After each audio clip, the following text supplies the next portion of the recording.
Hey everyone, it's Rachel. So as I promised, today I'm gonna do the story time for work yesterday. And it's nothing that exciting. It was just like everything that happened was really crazy altogether. It was just one of those days. So, it started like a normal day does, except there were a lot of phone calls, which is on and off. If you don't know, if you're new to the channel, I'm a school secretary. Hi. So yeah, I started off with, a lot of phone calls, and that's whatever, and some complaints and getting yelled at, and that's whatever. Happens a lot. And yeah. So it gets to be like about mid-morning, and I get a call from a classroom saying that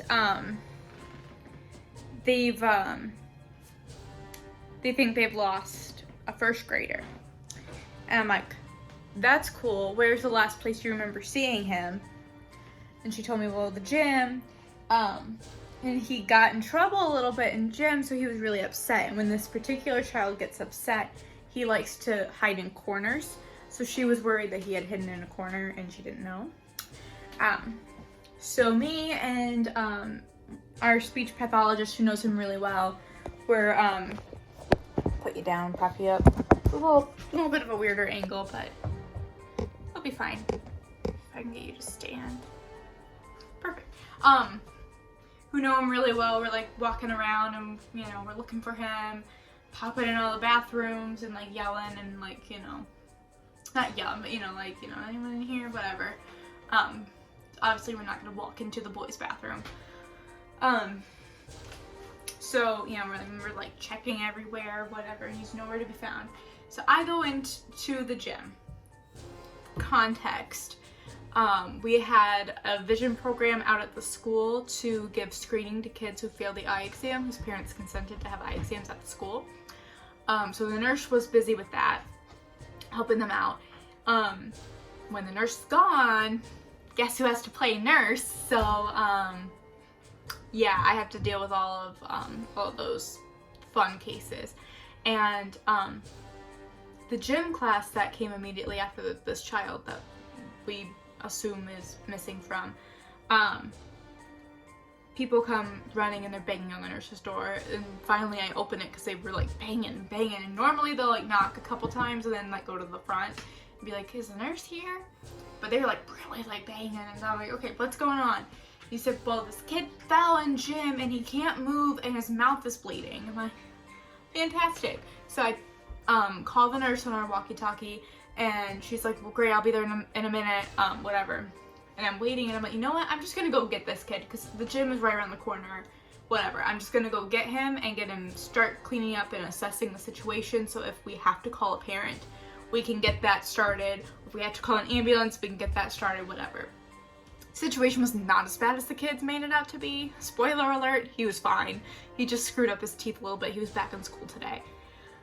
And he was bleeding a lot because you bleed a lot with mouth injuries. So he was fine. But he's coming, and like everyone's like screaming and freaking out. I'm like, okay, go back to gym. You are fine.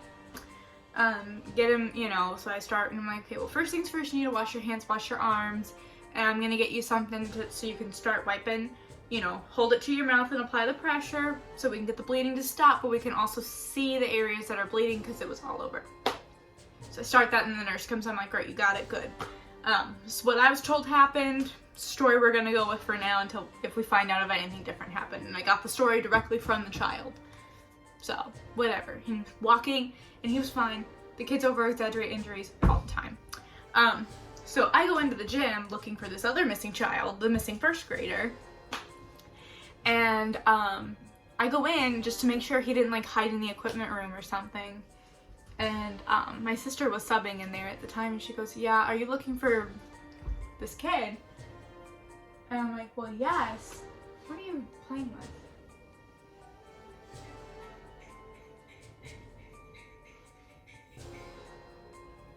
Honey, what do you have?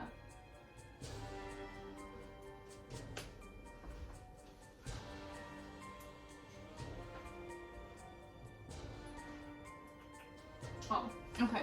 It's a piece of plastic. So you know, whatever. And I go in, and everybody in the class, the kid who busted his mouth, is sobbing. Hysterical. Sobbing. Inconsolable. And everyone's asking about this child. And I'm like, he is fine. It really wasn't that bad. And they were freaking out. And then I'm like, finally got to the point where I'm like, I literally said, okay, why is everybody crying? Can somebody tell me why we're all crying? Because this is ridiculous. And then someone told me, and well, she's really worried about him. And I'm like, okay, well, he's fine. So we need to just like, and relax because everything's fine. He's fine. He's going home, but he'll be back tomorrow. And another little girl runs up and, well, she has a big crush on him. So she's really worried about him. I'm like, well, he's fine. It's okay. Yeah, they're freaking out, and I catch the teacher. I'm like, hey, just a heads up, your class completely inconsolable because that kid got injured. She's like, fantastic. She was really annoyed.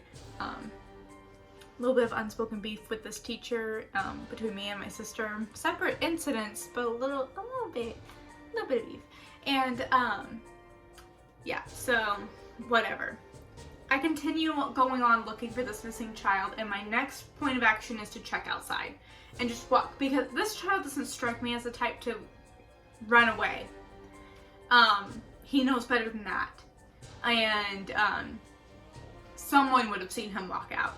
So we're like, man, where is he? And then finally on my walkie, the speech pathologist radios and says, hey, we found him. He's safe. He's in the mobile eye unit. He's in their RV waiting to have his eyes examined. The nurse grabbed him, and he's fine. And so I'm like, okay, great. And so I go and I check with the nurse, and she goes, yeah, I talked to the teacher and said I need him. So she completely forgot that exchange ever happened and sent us looking for a child who wasn't missing for like 10 minutes. Then there were like 2 other kids that we had to go and like find in the building because they just like left the classroom, or they never made it to the classroom because they were goofing off in the hallways, and we had to go track them down and bring them back down because they were in trouble at that point. It's a little ridiculous. And yeah, so we're dealing with all of that, and then power goes down. We're like, that's interesting, but our phones stay on for that time because I was on the phone at the time with the teacher. And as the power went, and I'm like, well, that's fun. And then it was out for like a minute, and it came back on, and we're like, great. So we're going about our day. And it's still chaotic. It's whatever, because that's just kind of how this whole week has been. The kids have been insane, and the parents have been a little crazy too. So we're just trying to like maintain. And yeah, it gets to be 10-15 minutes from dismissal, and our power goes down again. And this time it stays out, and our phone's cut out. And we're like, huh, this is fun. And I've been in the building before when the power's cut, and normally we have a backup generator that kicks on. Our generator did not kick on, so the school was dark. The one thing that saved us is that we dismissed a little early, so there was sunlight coming through the windows, but we have inside hallways that were completely dark. So we're like, okay, plan of action. And the principal calls over to building services, and they're like, yeah, there was a really bad car accident down the road. It knocked out power to like a few of the campuses, whatever. So we're like, oh, okay. And then we're like, okay, plan of action. We're, 10 minutes out from dismissal at this point. Like, okay, well, we need to run the notes with the transportation changes to the teachers so that they know, like, kids that are supposed to be bus riders or car riders and vice versa, whatever. So we can get all those changes out, and it's going to be great. And so we're running around, and we're like, yeah, we were told power wouldn't be back on until everyone left. So we're going around with our flashlights. So there's, like, 6 of us that are going around and going into each classroom being like, hey, just so you know, this is going on. If you want to send your kids out in like small groups to get their stuff, just because the hallways are really dark, we don't want a ton of people crowded out there all at the same time. They're like, awesome. sounds great. Great plan. Whatever. And everyone's fine with it because it does you no good to panic. We were just like, man, if power doesn't come back on, we're gonna get to go home a little early, huh? Because what are we gonna do with no power, no phones, nothing. So,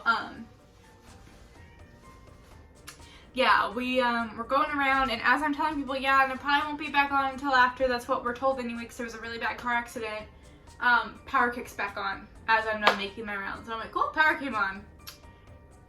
Go back to the office, I get a call from transportation saying buses are backed up because I can't get around the accident.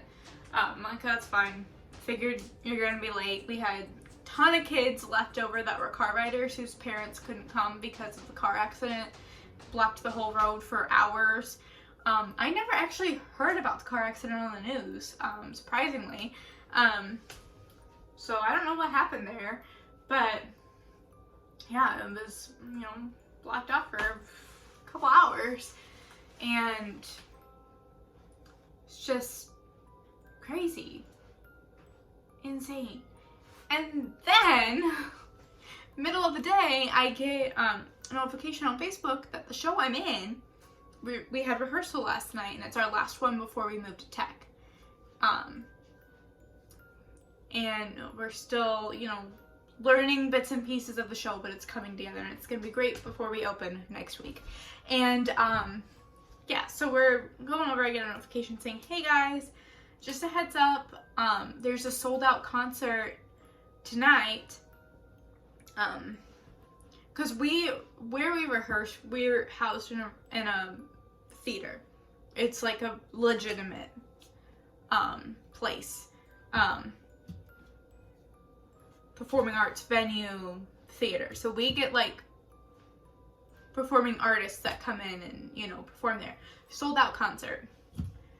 When this venue sells out, I believe it caps at like 1,800 people. I think that's the number. It's between 1,800 and 2,000 people. It's somewhere in there. It might be just over 2,000. I can't remember. She goes, so parking might be a little tricky. Just a heads up so you know. I'm like, cool. So I left my house half an hour early. I don't live that far away from this theater. I live like 5 minutes away. So I'm like, okay, well, if I leave really early, I'll just like sit in my car or whatever. And I get there and no parking. Driving around, it took me 10 minutes to find parking. I had to park down the street like a couple blocks over and walk, which is fine during the day. But at night, this particular area can get a little bit scary if you're walking alone to your car. More so on the weekends than in the middle of the week. And it ended up being fine. There weren't that many people, but normally we have a rule where when you leave rehearsal, you walk out with someone just to be on the safe side, because in this world, you never know. And I was like walking in the general direction with other people at the end, but I was parked so far away from where most people were able to find parking that, I had to walk a little further by myself. So I'm calling people, so I'm talking to someone while I'm walking in my car alone because, safety first, right? It was just crazy. So like I said, it's not that much, Oh, yeah, and then we had a head injury, too, where this kid bumped heads with another kid, and, I mostly treated that one myself, but I did call the nurse for backup just because it was a head injury, and I didn't think he had a concussion. He didn't seem like he did at all. He didn't. He was fine. It was just, bumped his head, but he told me he was feeling dizzy after I had him, try to follow a pen with his eyes, just so I could, see, if he could, and he goes, oh, I'm a little dizzy in my head, and I'm like, cool, let's get the nurse in here just to make sure. He was fine. He went back to class after a little bit. So all of this is relatively normal things that happen in an elementary school, except for the losing power twice in the same day. That was crazy. And dealing with all that chaos. But, the injuries and whatever, it happens. Both times it was, the kid's fault. And that happens too because they're kids and people make mistakes. Baba. So, yeah, like I said, it's not insane, but it was just like, for me as a person living in it and feeling it at the time, it was just a lot of crazy events that all happened on the same day. So that's why I decided to make a little story time telling you about it. It's not anything that crazy in the grand scheme of life, but it just felt like a lot to handle in one day. So anyway, thank you so much for watching. I'm sorry I like oddly stepped away a few times. I'm just trying to like make sure my cats are good, you know. Thank you so much for watching. Check out the links in the description if you feel so inclined. It takes you to my Etsy shop for my small business, as well as my Patreon, where I will be posting every single day in the month of October. Trying to anyway, so this is a really good month to sign up. I have tiers starting at just $1. So, yeah, and actually if you join and you're a member of Patreon, you get discounts for my Etsy shop. So go ahead and check that out if you want. Thanks so much for watching, and I will see you tomorrow. Bye!